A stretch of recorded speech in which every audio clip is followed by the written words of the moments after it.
the EU has declared that November the 19th, only a few days hence, will be, no ifs, no buts, the final day of negotiation for a Brexit deal. Do you put any store by that? And if so, what do you think the outcome will be? The only thing I think I can guarantee is that it'll go beyond November the 19th. Uh, this it's the way the EU operate. I think actually, if they've said that, Boris Johnson should hold them to account on it. It's very simple, folks. Yeah. You've either got to amend your absurd stance that they've been adopting so far. Otherwise, we're going to leave. We're going to operate under WTO rules.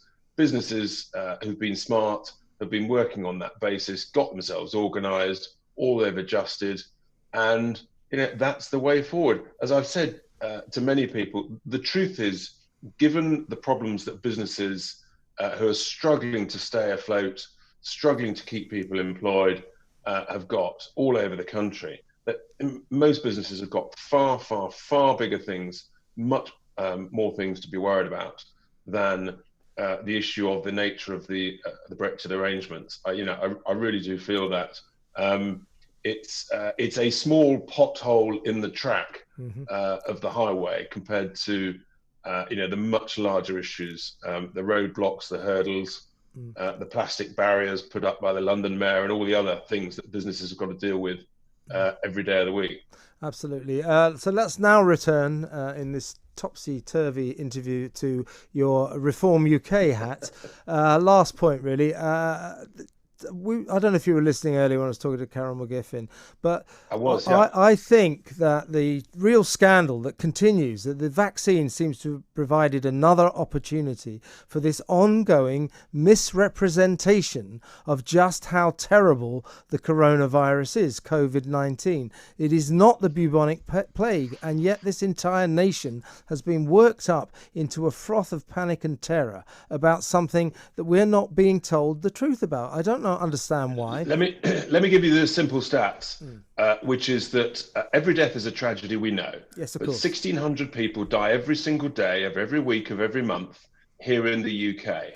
And the reality is, since the summer, 4 or 5 months, there have been no excess deaths above the 5-year average here in the UK. In care homes, over that period, no excess deaths. Really? In hospitals, over that period, no excess deaths. The only excess deaths, Kevin, are happening in private homes of non-COVID patients, because we're told and we know that 80% of COVID-related deaths, not of COVID, but with COVID deaths, they take place in hospital.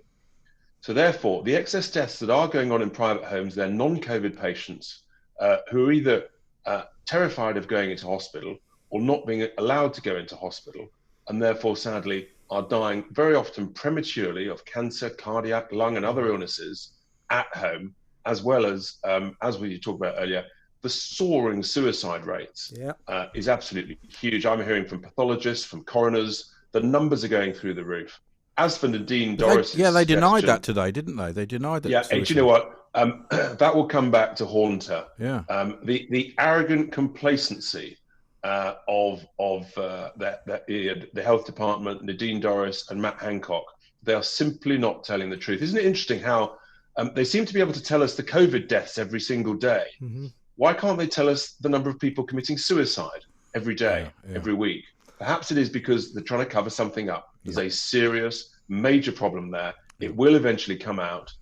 From 88-year-old ladies hanging herself because there's no point living, to undergraduates in universities up and down the land, sadly taking their own lives because they're being locked in, trapped in, imprisoned. It is a national scandal that will emerge. Yeah, and you guys at the Reform UK, you have to try to help this country get back to normal, and maybe one day answer the question why this government has concluded that it's okay to die of anything, but never COVID-19. They're the anti-COVID death league.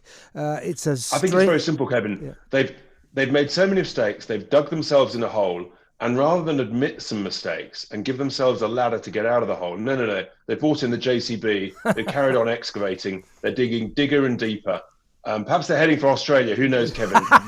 We might get a decent immigration policy down there.